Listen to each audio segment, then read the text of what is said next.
Comentários sobre o Viver. Livro de Jiddu Krishnamurti. 43. Consistência.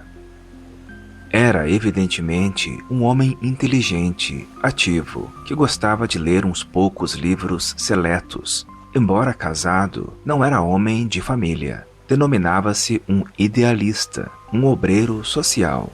Já estivera na prisão por razões políticas e contava muitos amigos. Não tinha a preocupação de fazer nome nem para si, nem para o partido, o que, para ele, era a mesma coisa. Mostrava-se realmente interessado em aplicar-se a uma obra social, capaz de trazer um pouco de felicidade para o homem. Era o que se pode chamar um homem religioso, não como sentimental ou supersticioso, ou crente de alguma doutrina ou ritual. Disse ter vindo para conversar a respeito do problema da contradição, não só da contradição existente em si próprio, mas também na natureza e no mundo. Esta contradição lhe parecia inevitável, o inteligente e o estúpido, os desejos em conflito entre si. Dentro de nós mesmos, a palavra em conflito com o ato e o ato com o pensamento. Esta contradição ele a encontrava em toda parte. Ser consistente é renunciar ao pensamento. É mais fácil e mais seguro seguir sem desvios um padrão de conduta, adotar uma ideologia ou uma tradição, do que expor-se às penas do pensar. A obediência à autoridade, interior ou exterior, torna desnecessária a indagação. Opõe-se ao pensamento com suas ansiedades e perturbações. Se seguimos as nossas próprias ilusões, experiências, determinações, evitamos que se criem contradições dentro de nós mesmos. Somos então consistentes nos nossos próprios propósitos. Escolhemos um determinado caminho e o seguimos, intransigente e determinadamente. Não é verdade que a maioria de nós busca uma conduta de vida que não nos exponha a perturbações, em que pelo menos se encontre segurança psicológica? E como respeitamos o homem que se conserva fiel ao seu ideal? Fazemos desses homens exemplos dignos de imitação e veneração.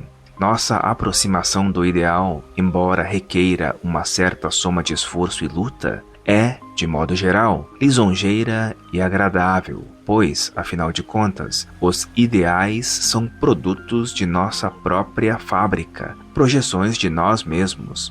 Escolheis o vosso herói, religioso ou mundano, e o seguis. O desejo de ser consequente dá-nos uma força e satisfação peculiares, porque, na sinceridade, há segurança. Mas sinceridade não é simplicidade, e sem simplicidade não pode haver compreensão. Ser consequente com um padrão de conduta bem concebido e elaborado torna-nos agradável o empenho de realizar o alvo, e quando se é bem-sucedido, encontra-se conforto e segurança.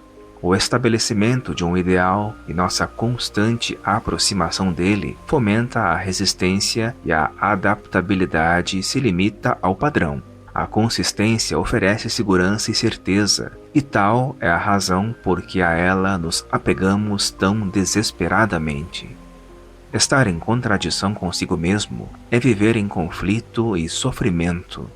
O eu, na sua própria estrutura, é contraditório, constituído de muitas entidades de máscaras diferentes, cada uma delas contra todas as outras.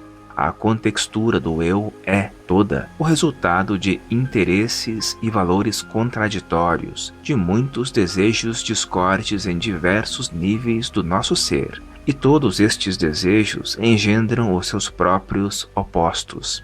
O eu, o ego, é um entrelaçamento de desejos complexos, cada qual com seu próprio ímpeto e alvo, e frequentemente em oposição a outras esperanças e objetivos. Estas máscaras são postas conforme os estímulos das circunstâncias e sensações, e nestas condições, dentro da estrutura do eu, é inevitável a contradição. Esta contradição em nós existente gera a ilusão e a dor, e, para nos furtarmos a ela, recorremos a todo gênero de automistificação, cujo único resultado é aumentar o nosso conflito e a aflição. Quando a contradição interior se torna intolerável, tentamos, consciente ou inconscientemente, refugiar-nos na morte, na loucura, ou nos devotamos a uma ideia, um grupo, uma nação, uma atividade que absorva completamente o nosso ser. Ou nos voltamos para a religião organizada, com seus dogmas e ritos. E esta cisão dentro de nós mesmos conduz-nos ou à expansão do eu, em escala maior ainda, ou à autodestruição, à loucura. Quando tentamos ser diferentes do que somos, estamos cultivando a contradição.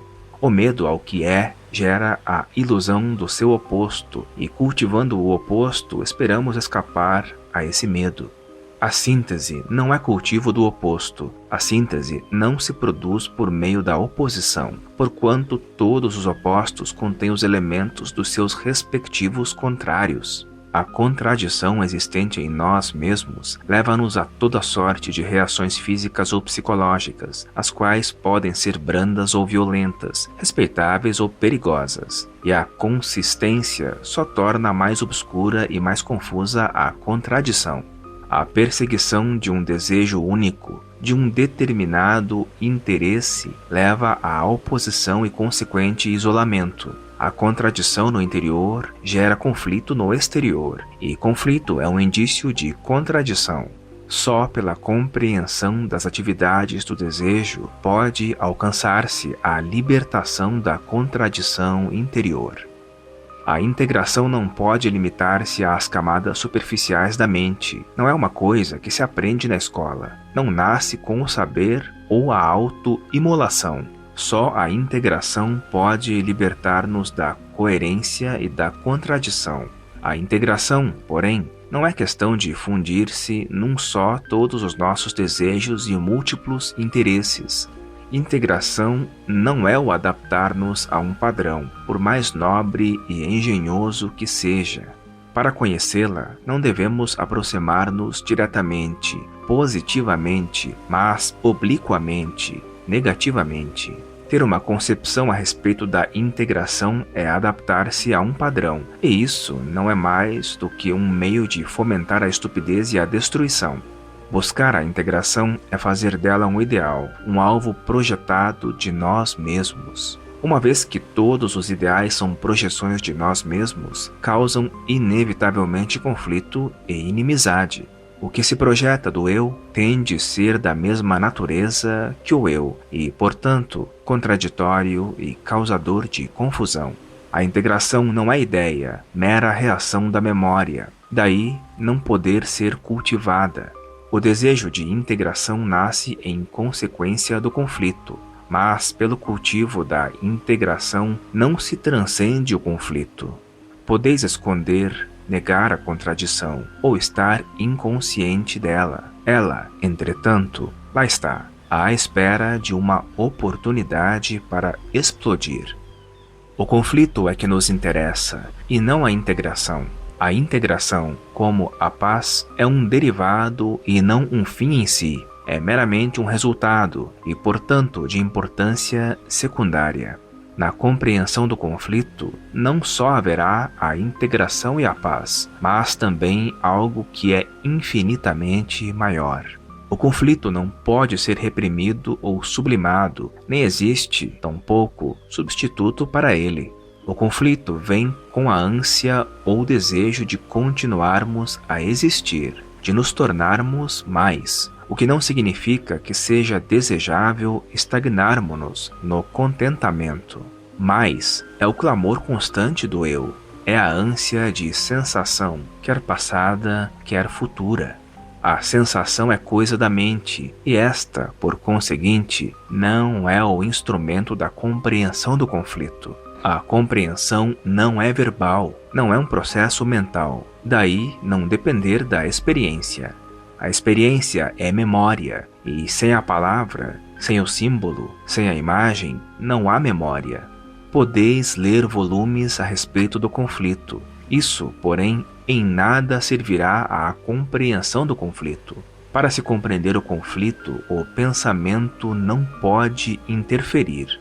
Necessita-se de um percebimento claro do conflito, sem a cooperação do pensador. O pensador é o que escolhe, aderindo invariavelmente ao que é agradável, lisonjeiro e sustentando, assim, o conflito. Poderá livrar-se de um dado conflito.